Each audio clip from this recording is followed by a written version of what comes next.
తమ గుర్తుపై గెలిచి వేరే పార్టీలో చేరిన శాసన మండలి సభ్యులను పై అనర్హత వేటు వేయాలని చెప్పి ఇప్పటికే బీఆర్ఎస్ ఫిర్యాదు చేసింది. ఈ నేపథ్యంలో విచారణ తుది దశకు కూడా చేరుకున్నట్టు తెలుస్తూ ఉంది.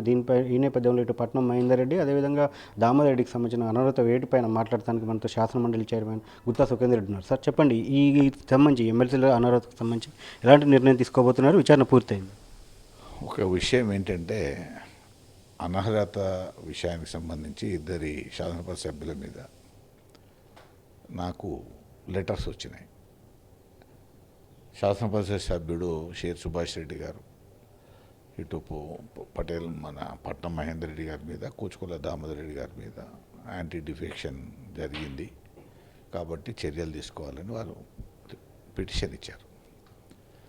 దాని మీద న్యాయపరంగా గతంలో జరిగినటువంటి విషయాలు, ఇప్పుడు జరుగుతున్న విషయాలు, ఇతర రాష్ట్రాల్లో జరిగిన విషయాలు, దాంట్లో కొంత హైకోర్టు, ఢిల్లీ హైకోర్టు రూలింగ్స్ ఉన్నాయి, సుప్రీంకోర్టు రూలింగ్స్ ఉన్నాయి.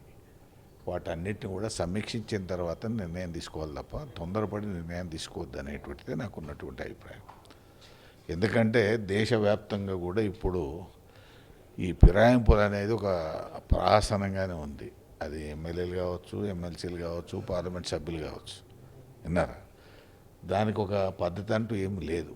కేంద్రంలో మనం కూడా చూసాము, 4 టీడీపీ రాజ్యసభ సభ్యులు రాజ్యసభలో కూడా బీజేపీలో కలిసినారు. అసలు కొన్ని లెజిస్లేటర్ పార్టీలే విలీనమవుతూ ఉన్నాయి. దానికి కూడా సరైనటువంటి నిర్వచనము అటు కాన్స్టిట్యూషన్లో కానీ ఇటు బిల్లులో కానీ లేవు. కాబట్టి మనం తొందరపాటు నిర్ణయాల వల్ల ఇతరులకు ఇబ్బంది కలిగించవద్దు. కాబట్టి సమగ్రంగా ఆలోచన చేసే నిర్ణయం తీసుకుందామనే అభిప్రాయంలో ఉన్నాను తప్ప తొందరపాటు మాత్రం లేదు. ప్రస్తుత ఎలక్షన్స్కి సంబంధించి చూసుకుంటే మొన్నటి వరకు అధికార పార్టీగా ఉన్నటువంటి బీఆర్ఎస్ నుంచి పోటీ చేయడానికి మీ పార్టీ నేతలు అంటే బీఆర్ఎస్ నేతలు చాలామంది వెనకాడుతున్న పరిస్థితి ఉంది. ఎందుకు ఉమ్మడి జిల్లాలో మొదటి 11 ఎమ్మెల్యేలు ఉన్న చోట ఈరోజు అభ్యర్థులు కూడా కరువు అవుతున్న పరిస్థితి అనుకోవచ్చు? ఒక విషయం మాత్రం చాలా స్పష్టం ఏంటంటే, ఆనాడు టీఆర్ఎస్ పార్టీ కావచ్చు, ఈనాడు బీఆర్ఎస్ పార్టీ కావచ్చు, పార్టీ నిర్మాణ లోపం. ఒక గ్రామ శాఖ కానీ, ఒక మండల శాఖ కానీ, ఒక జిల్లా శాఖ కానీ, అనుబంధ సంఘాలు కానీ ఏవి లేవు. పేరుకే కాగితాల మీద ఉంటాయి తప్ప కార్యరూపంలో మాత్రం ఏవి లేవు. ఏ రాజకీయ పార్టీకైనా పార్టీ నిర్మాణమే ప్రధానమైనటువంటిది. అంటే ఆనాడు ముఖ్యమంత్రి కేసీఆర్ గారు ఏంటంటే ఎమ్మెల్యే సెంట్రిక్ పాలిటిక్స్. ఆయన మాకు చాలా సందర్భాల్లో లెజిస్లేటివ్ పార్టీ మీటింగ్లు చెప్పినారు, ఎమ్మెల్యే ఈజ్ ద సుప్రీం. ఎంపీలు కానీ ఎమ్మెల్సీలు కానీ మిగతా వాళ్ళకి ఎవరికి ఏం పాత్ర లేదు, మీకు వచ్చేటువంటి డెవలప్మెంట్ నిధులు కూడా వాళ్ళకి అప్పచెప్పండి, కొంత మీరు పెట్టుకోండి అని పార్లమెంట్ సభ్యులు కూడా చెప్పినటువంటి సంగతి. ఏంటి, పార్టీ సుప్రీం ఉండాలి తప్ప ఎమ్మెల్యేలు సుప్రీం అయింది అంటే అది బీఎస్పీ గతంలో ఉత్తరప్రదేశ్లో ఇదే పద్ధతి అవలంబించింది. దాన్నే మనం కూడా చేసుకుంటున్నామని వీళ్ళు చెప్పింది. అది ఎంతవరకు వాస్తవం అనేది నాకు తెలియదు. కానీ ఒకవేళ అదే నిజమైతే దేశంలో ఇవాళ బీఎస్పీ పరిస్థితి ఏంటి? అదే పరిస్థితి పార్టీ నిర్మాణ లోపం వల్ల ఇవాళ బీఆర్ఎస్ పరిస్థితి అదే ఏర్పడ్డది. ఎందుకంటే నిర్మాణం లేకపోతే ఇవాళ తెలుగుదేశం పార్టీ ఉంది, ఒక నిర్మాణాత్మకమైన పార్టీ. 89 అధికారం పోయింది, 94 వరకు ఫైట్ చేసి మళ్ళీ అధికారంలోకి వచ్చింది. 2004లో అధికారం పోయింది, 9లో 14 వరకు కూడా ప్రతిపక్షంలోనే టీడీపీ ఉంది. 14లో 2 రాష్ట్రాలుగా విభజన జరిగింది. అయినప్పటికీ తెలంగాణలో 18 సీట్లు టీడీపీ గెలిచింది. అంటే దానికి కారణం ఏంటంటే 10 ఏళ్ళు అధికారంలో లేకపోయినా పార్టీ నిర్మాణం వల్ల నిలబడ్డది. అందుకనే పార్టీ నిర్మాణం అనేటువంటిది ఏ పార్టీకైనా ఇంపార్టెంట్, వ్యక్తులు ఇంపార్టెంట్ కాదు. కాకపోతే ప్రాంతీయ పార్టీల యొక్క నాయకులు ఇంపార్టెంట్. పార్టీ నిర్మాణం మొత్తం నడపబడేది నాయకునితోనే. అది కేసీఆర్ కావచ్చు, జగన్మోహన్ రెడ్డి కావచ్చు, చంద్రబాబు కావచ్చు, అఖిలేష్ యాదవ్ కావచ్చు, జయలలిత కావచ్చు, నవీన్ పట్నాయక్ కావచ్చు, ఎవరైనా కావచ్చు. కానీ వ్యక్తులు సారథ్యం వహించిన వాళ్ళ మీద ప్రజలకు విశ్వాసం ఉన్న పార్టీ నిర్మాణం అనేటువంటిది అవసరం. ఆ నిర్మాణ లోపం వల్లనే ఇవాళ బీఆర్ఎస్కు ఈ పరిస్థితి ఈ ఎన్నికలో జరిగింది. ఇప్పటికైనా దాన్ని సెటరేట్ చేసుకోవాల్సినటువంటి అవసరం. ఎందుకంటే రాష్ట్ర వ్యాప్తంగా బీఆర్ఎస్ తుడిచిపెట్టకపోలేదు. ఒక 5 జిల్లాల్లోనే major setback. Khammam, Nalgonda, Mahabubnagar, Warangal, తర్వాత నిజామాబాద్. ఎందుకు జరిగింది? అక్కడ బాధ్యత వహిస్తున్నటువంటి మంత్రులు ఏం చేసినారు? ఎందుకు ఎమ్మెల్యేలను కంట్రోల్ చేయలేదు? ఎందుకు మంత్రులు బాధ్యత తీసుకోలేదు? అంటే ఎమ్మెల్యేలను కంట్రోల్ చేయడం అంటే రోజు సాయంత్రం పూట దావతులు ఇవ్వడం కాదు. ఆ నియోజకవర్గంలో ఉండేటువంటి సమస్యలను సెటరేట్ చేయడం, నియోజకవర్గంలో ఉండేటువంటి పలు కార్యక్రమాల మీద ఎప్పటికప్పుడు రివ్యూ చేయడం, అది ప్రధానం. ఇవాళ నల్గొండ జిల్లా ఉంది ఉదాహరణ. నల్గొండ జిల్లాలో ఎస్ఎల్బీసీ సొరంగం ఎక్కడేసిన కొంగడు అక్కడే ఉంది. కొత్తగా ప్రభుత్వం టీఆర్ఎస్ ప్రభుత్వం వచ్చిన 2014లో కేసీఆర్ గారు ఒక సమీక్ష పెట్టారు. ఆనాడు నేను పార్లమెంట్ సభ్యునిగా కాంగ్రెస్ పార్టీ ఎంపీ అభ్యర్థిగా పోయినాను. నేను ఆ రోజు చర్చించినాము. 100 కోట్ల అడ్వాన్స్ ఇచ్చినారు నడుపుతున్నారు. ఆ తర్వాత రాను పరిస్థితి ఏమవుతా ఉందంటే మెల్లమెల్లగా నిర్లక్ష్యానికి గురి కాబట్టి కాళేశ్వరం కొత్త ప్రాజెక్టు పెద్ద బ్రహ్మాండంగా ఉంది. ఓకే, మీరు దాదాపు 1,00,000 కోట్ల పైన ఖర్చు పెట్టినారు. 10-12 వేల కోట్లు ఖర్చు పెడితే ఇక్కడ స్వరంగం పూర్తయ్యేది, రావణవిల్లంలో ఉదయ సముద్రం పూర్తయ్యేది, డిండి ప్రాజెక్టు పూర్తయ్యేది.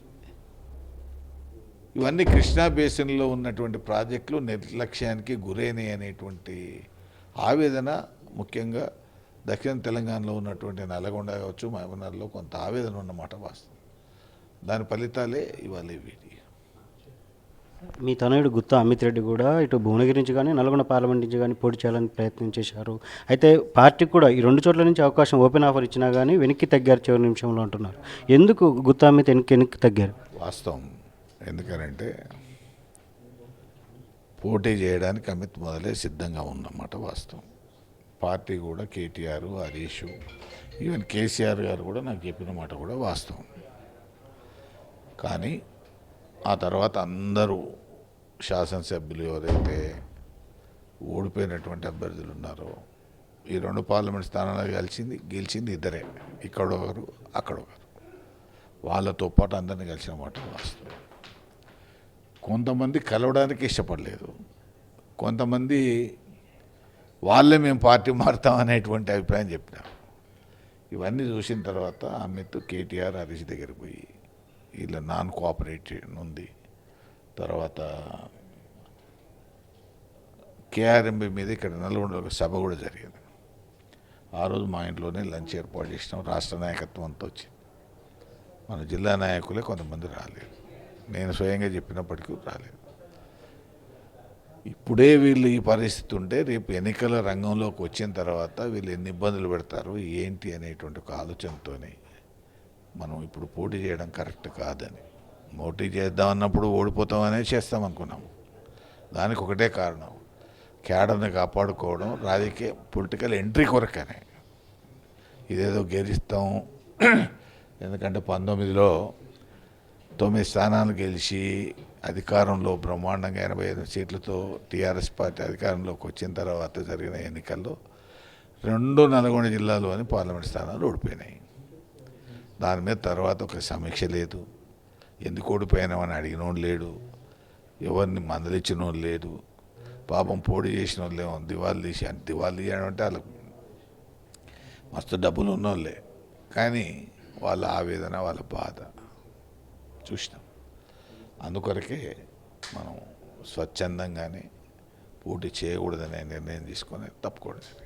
అంటే గుత్తా సుఖేందర్ రెడ్డి తనయుడు కాబట్టి వాళ్ళు నాన్ కోఆపరేటివ్గా ఉంటున్నారు అనుకోవచ్చు. అంటే జిల్లాకు సంబంధించిన పలువురు శాసనసభ్యులు, అదేవిధంగా జిల్లా మాజీ మంత్రి జగదీష్ రెడ్డితో కూడా మీకు కొంత సఖ్యత లేదు అనే ఒక వాతావరణం ప్రచారం మొదటి నుంచి జరుగుతుంది. ఆ కాన్సెప్ట్లోనే ఇది అనుకోవచ్చా?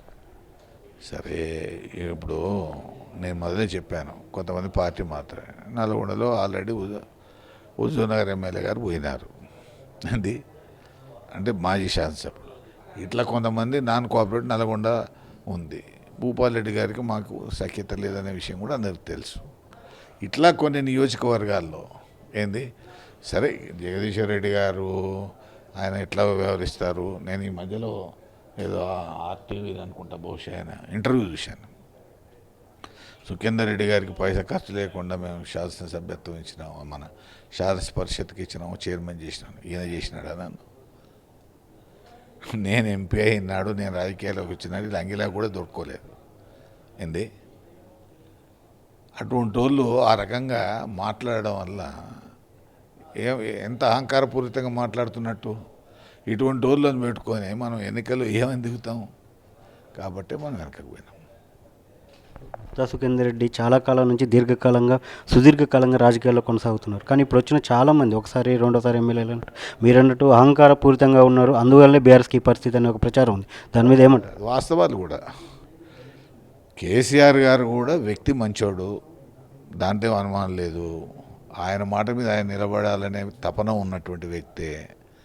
కానీ ఆయన చుట్టూ ఉన్నటువంటి వాళ్ళు ఆయన కలవని. నేనే ఎన్నికల ముందు 6 మాసాలు నాకు ఇంటర్వ్యూ లేదు శాసనసభ ఎన్నికల సందర్భంగా. నా పరిస్థితి అట్లుంటే మిగతా వాళ్ళ పరిస్థితి ఎట్లుంది. అందుకనే పార్టీ ఎప్పుడూ ప్రజాస్వామ్యయుతంగా ఉండాలి. నాయకుడు ప్రతి ఒక్కరికి కూడా యాక్సెసిబుల్గా ఉండాలి.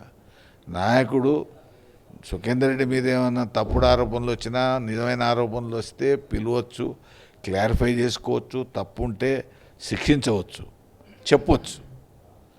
కానీ అది ఏది లేనప్పుడు ఎవడో పోయి సుఖేందర్ రెడ్డి మీదనో, ఎల్ఐ మీదనో, పుల్లయ్య మీదనో చెప్తాడు. దాన్ని క్లారిఫై చేసుకోవాల్సిన బాధ్యత ఎవరిది? నాయకుంది. మరి ఆ పరిస్థితి రాజకీయ పార్టీలు లేకపోతే ఎట్లా? గెలిచినా ఓడినా సమీక్ష చేసుకోవాలి రాజకీయ పార్టీలు. ఎందుకు సమీక్ష లేదు? 2 పార్లమెంట్ స్థానాలు ఓడిపోయినామే, 9 మంది ఎమ్మెల్యేలు గెలిచినారే. మరి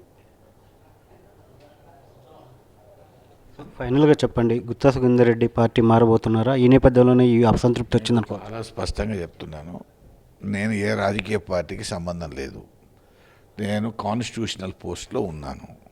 నాకు బీఆర్ఎస్, కాంగ్రెస్, ఇంకే బీజేపీ ఏ పార్టీ అయినా సమానంతో చూడాల్సిన బాధ్యత ఈ పోస్ట్లో నాకున్నది. కాబట్టి అదే పద్ధతిలో న్యాయంగా, ధర్మంగా ఉంటాను. సో ఇది మొత్తానికి మాత్రం శాసన మండలి చైర్మన్గా ఒక రాజ్యాంగబద్ధమైన పదవిలో ఉన్నాను కాబట్టి న్యాయంగా ఉంటాను. అదేవిధంగా ఏదైతే పార్టీ నేతల అహంకార తీరు వల్లనే ఈ మొత్తం కూడా అంటే ఈ ప్రస్తుత బీఆర్ఎస్ పరిస్థితి కారణం అని చెప్పి అయితే గుత్తా సుఖేందర్ రెడ్డి విమర్శిస్తున్నారు.